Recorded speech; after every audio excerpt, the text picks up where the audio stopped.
Aunt Sarah. Aunt Sarah.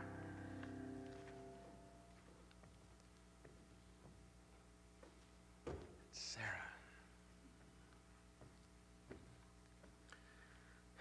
Well, a nice silken scarf would be good. She'd like that. Ah, I was just making a list of all the people I need to bring gifts for. I mean, after all, when you take a long journey like ours, you can't go back home with just a T-shirt. All right, so here, let's see, my little boy, little Balthazar, the wife, Bethel, don't want to forget the wife. The baby Jesus,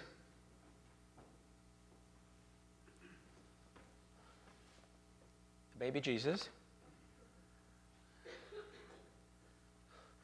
What do I give the baby Jesus? Of course, when we started out on this journey, we knew we were going to greet a king, the very Son of God. So naturally, we packed a few things, but no ordinary gifts would do. No, we packed our treasure chest full of gifts befitting both God and kings. My wife. She took one look at all the things we were packing and said, "So much gold? Are you sure we can spare all that?" I assured her that we could, and that it was a rare earthly gift fit for a king. "Frankincense," she says to me, "and myrrh. Why don't you get the boy something useful like some diapers or a nice camel maybe for the family?"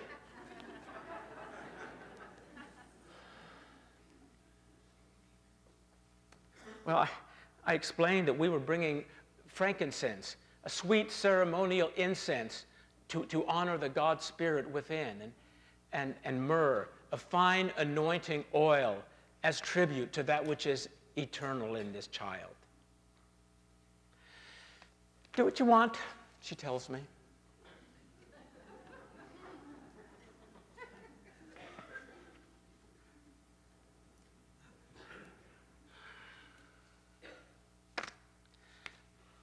They seem like good ideas at the time, these gifts, but are they enough, do you think? I mean, are we enough? I mean, who am I really? Oh, sure, I've got some status back home amongst my people, but really, I'm just like you. I'm an ordinary man. I have no idea why God spoke to me and encouraged me to follow that star in the first place.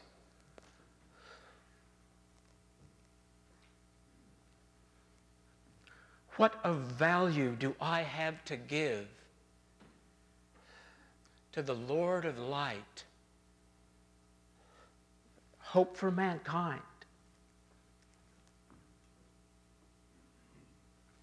What can I possibly give that would be enough?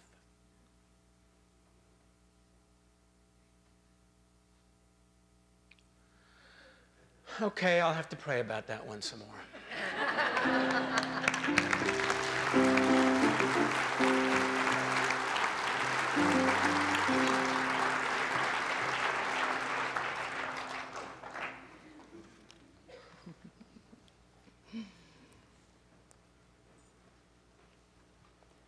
So this is the time of year where we think back to that very first Christmas. We think back to the traditional first gifts that were given to the Christ child. And do you know that those gifts that were given, those very first gifts, they were not gift wrapped in any way? And we know that because if they had been gift wrapped, if there had been wrapping paper, we would have read about it in the book of Matthew. Matthew would have said so. He would have said something like, "And lo, the gifts were inside 600 square cubits of paper. And the paper was festooned with pictures of Frosty the Snowman. And Joseph was going to throweth it away. But Mary saith unto him, she saith, Holdeth it. That is nice paper. Saveth it for next year. And Joseph did rolleth his eyes. And the baby Jesus was more interested in the paper than, say, for example, the frankincense. But these words don't appear in the Bible, so it must not have happened. This means that the Christmas gifts, the very first ones, were not wrapped, and this is for one particular reason. You see, all three of these wise men had something in common. They were all men.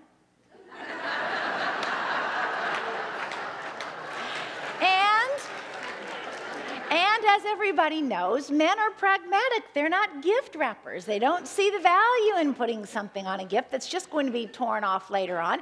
It's like my husband. Why make the bed, right? I mean, it's just going to get messed up again at the end of the day, right? So we understand these things. There's pragmatism there, but there are exceptions to every rule. And we do have one man in our midst, a very holy man, I might add, who understands the importance of gift wrapping. And in fact, I've brought a picture of him for you to see. So if we could just bring up the picture of this person. Maybe you know this man. This very holy man festooned with 15 ribbons from the staff Christmas party. Yes, Reverend Bob, you've never looked better. So we continue our journey today. We continue our journey with the wise men. And you'll remember that their journey is our journey, and that's why we are studying them.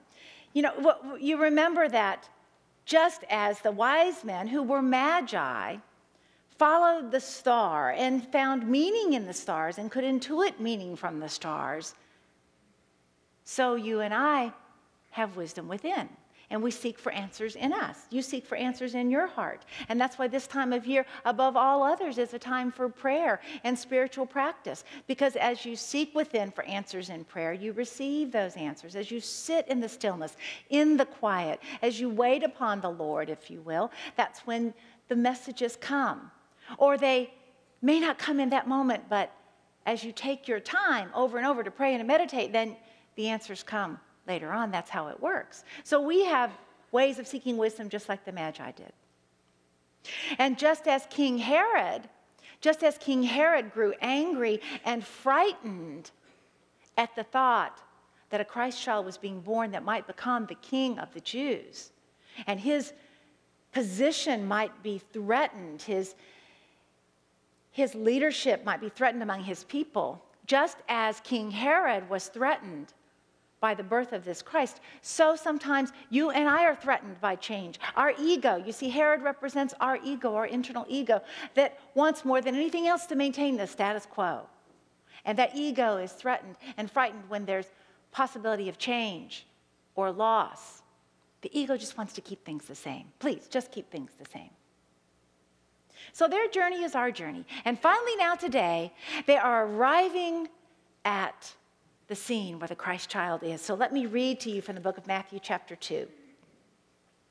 When they had heard the king, they set out, and there ahead of them went the star that they had seen at its rising, until it stopped over the place where the child was. When they saw that the star had stopped, they were overwhelmed with joy. On entering the house, they saw the child with Mary, his mother, and they knelt down and paid him homage. Then, opening their treasure chests, they offered him his gifts of gold, frankincense, and myrrh. Now, the gifts, gold, frankincense, and myrrh, really were valuable gifts. Frankincense and myrrh were both resins that came from trees and were used in incense in the temples. Frankincense in particular was used during sacrificial offerings, sacrificial burnt offerings, and the frankincense left a sweet smell in the temple. And myrrh was also used as incense, but also it was used as embalming fluid for people who had passed. So they were very sacred, very expensive, and very precious gifts, frankincense and myrrh were. And gold, well, gold was gold, so it was valuable, we know. And we're told that these magi brought the gifts, and then they knelt down and paid homage to the Christ child. Now, homage is a word that you and I don't use very often. I mean, when was the last time you used that other than in a Christmas service? You know, probably not too often. So let me tell you the derivation of the word. Homage comes from the way that a feudal serf would regard his or her lord. So if the landowner, back in the ancient days, if the landowner was being approached by someone who was a serf on his land, that person would approach him and pay homage to him, pay respect, pay honor, might actually give him something, or would just pay homage. So the question for you and me today is, how do we honor the Christ in us? How do you pay homage to that presence of the divine that's in you? Because the presence of the divine is in everyone. It's in everyone in this room. It's in everyone in the world, regardless of what their particular spiritual path might be. There is a holiness within them, that same holiness that was in Jesus as well. That same holiness, that same Christ is in you and in me. So how do we honor it? That's the question before us today. What gifts can we give? What gift can you and I give to honor the Christ? The answer is that it's when you give your gifts that you do honor the Christ. You honor your Christ nature, your highest self. I want to share with you about a friend of mine who, on Thanksgiving Day, she and her mother and her sister baked a full turkey dinner with all the trimmings, and they took that turkey dinner to a halfway house for women who had left prison and were on their way back being reintegrated into society. And they didn't just leave the dinner. They didn't just cook it, drop it off, and then go back home and, eat on their fine china with candlelight. But they stayed and they served the women. And they visited with them. And they encouraged them. And they laughed with them.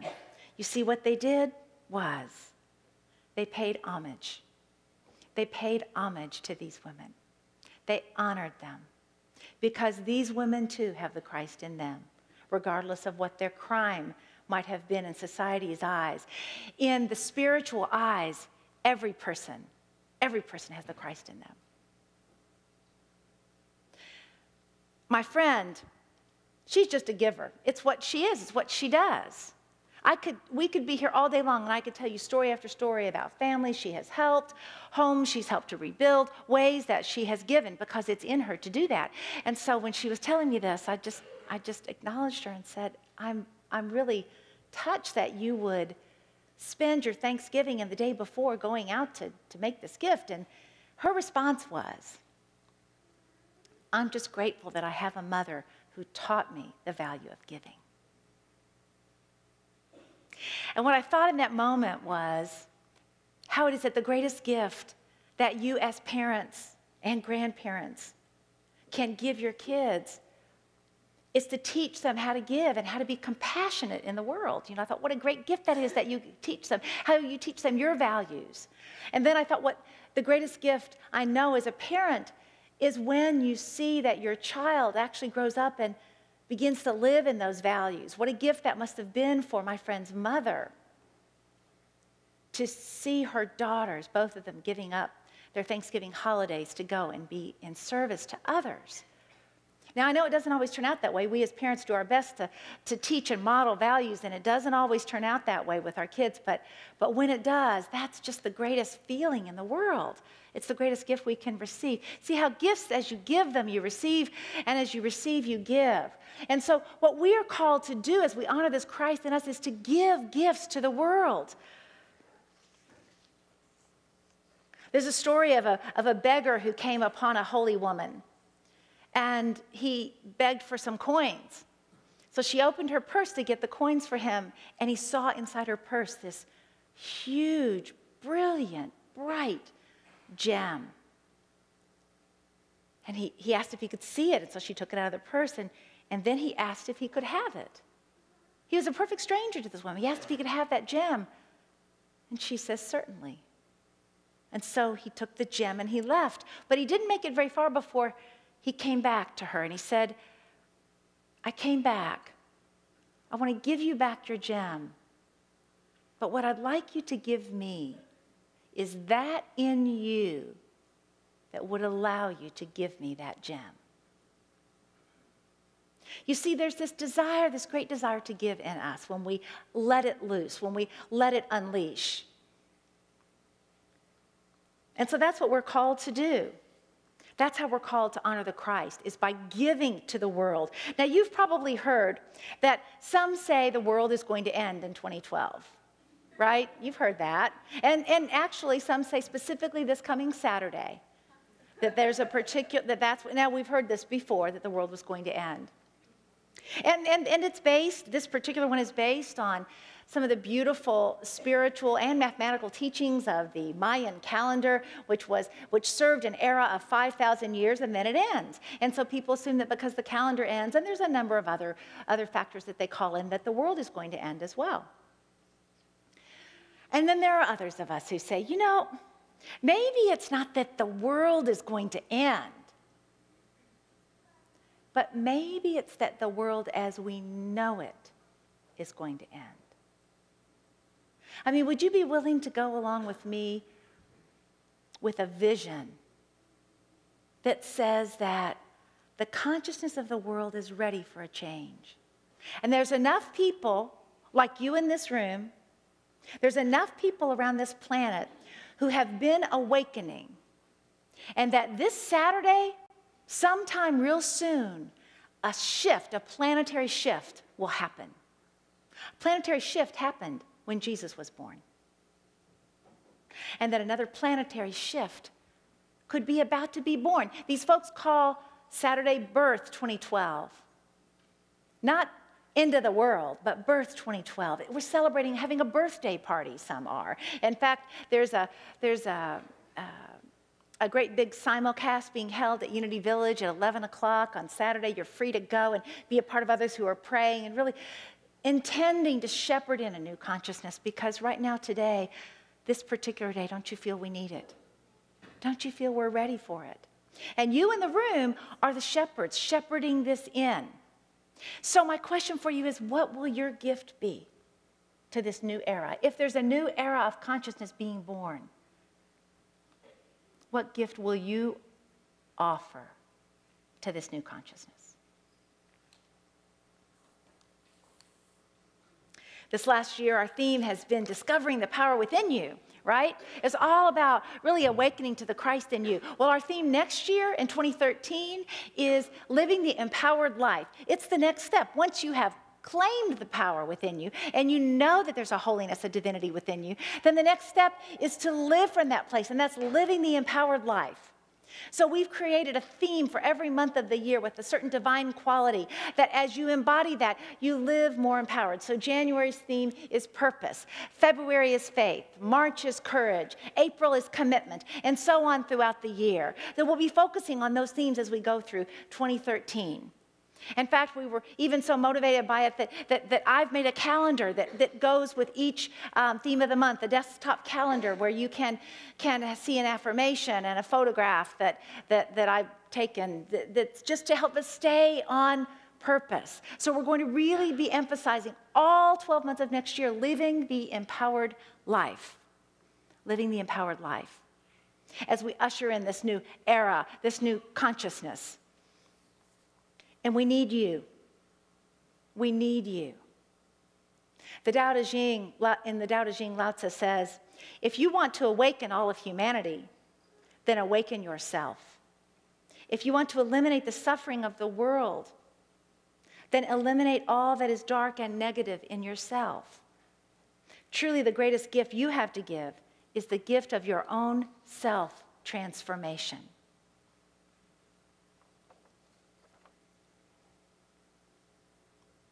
I wish I had words that I could give you today that would soothe your heart from the happenings on Friday, the shootings at Sandy Hook Elementary. But what I know is that in this room is a consciousness that can heal. Yesterday, our Women in Unity had their annual Christmas party, gift exchange and cookie exchange. And I had signed up to go, but I have to tell you that I awoke yesterday morning and my heart was hurting so bad. I mean, literally, my body hurt. And I did not want to go. I did not want to go to that party. I thought, how can I go to this party and try to make nice when I'm hurting so bad? And then I got the message. You need to go. And that message was the right message, because I needed to be with other people of compassion and other people of vision, of spiritual vision and intention. And we all needed that yesterday morning, the 14 or 15 of us that came together. We all needed that yesterday morning. And that's why you're here today, because here in community, this is how we remember the truth, the higher truth, even in the midst of the grief, which is incomprehensible, even in the midst of the pain, which has pierced the collective heart. We need to be together. Maybe you saw the quote that circulated on Facebook from Mr. Rogers as he addressed how to speak about tragedy and violence. And Fred Rogers once said, when I was a boy and I would see scary things in the news, my mother would say to me, look for the helpers. You will always find people who are helping. To this day, especially in times of disaster, I remember my mother's words, and I'm always comforted by realizing that there are so many helpers, so many caring people in this world. And we're hearing about them from Sandy Hook. And here's what I want you to know. You in this room, you are the helpers. You in this room are the helpers. We are the helpers, right? Our vision, our intention, the gifts that we offer, we are the helpers as we shepherd in this new consciousness. And we need you. We need you as parents to teach your children about a loving God. We need you as parents to bring them to Sunday school where that message will be reinforced. We need you as grandparents and as parents to see the Christ in your children and grandchildren, and to teach love and compassion in spite of what else they might find. We need you. And we need you as bosses and employers. We need you as bosses and employers who are committed to seeing the Christ in your employees, who are committed to calling them higher, to mentoring them, to leading them, to taking them higher than they thought they could be. You may never use the words in your office place, I see the Christ in you, but you embody that as you call them higher. We need you to do that. We need your consciousness to do that in the world. And we need you as neighbors and citizens. We need you to volunteer your time in the community, and we need you to give your finances to causes that make a difference and lift the consciousness of this world. We need you to do that. We need you to be the helper that you are meant to be. And we need you to be the prayer warriors. We need you to pray for those little children. We need you to pray for their families. We need you to pray for the shooter. We need you to pray for peace and harmony in our world, because you are the prayer warriors. And we need you also to be the spiritual midwives that help us to birth this new era of consciousness. You see, we must never lose hope that in any moment a shift can happen. And I tell you today, a shift is happening, and we need you to midwife that shift for us, for the world.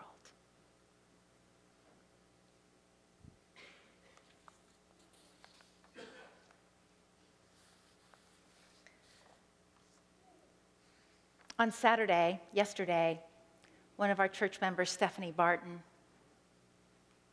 who happens to also be a birthday girl today, but yesterday she wrote something in response to the shooting, which I would like to share with you.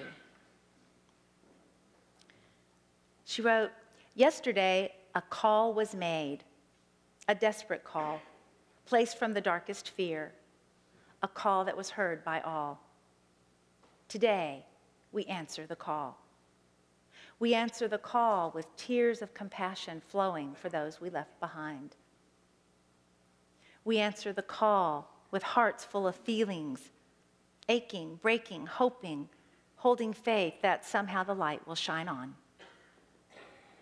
We answer the call with reverence, candles and prayers, ceremonies and songs to honor the souls who have gone on.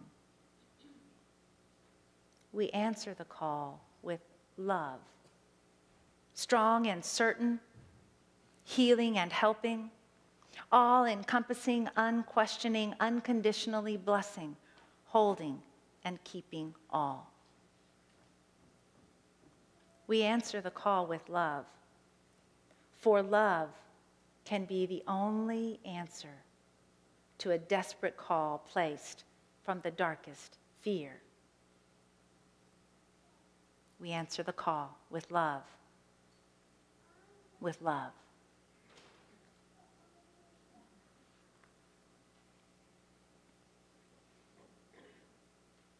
There's much fear in the world today. And we need your voice of love to speak more loudly than the fear.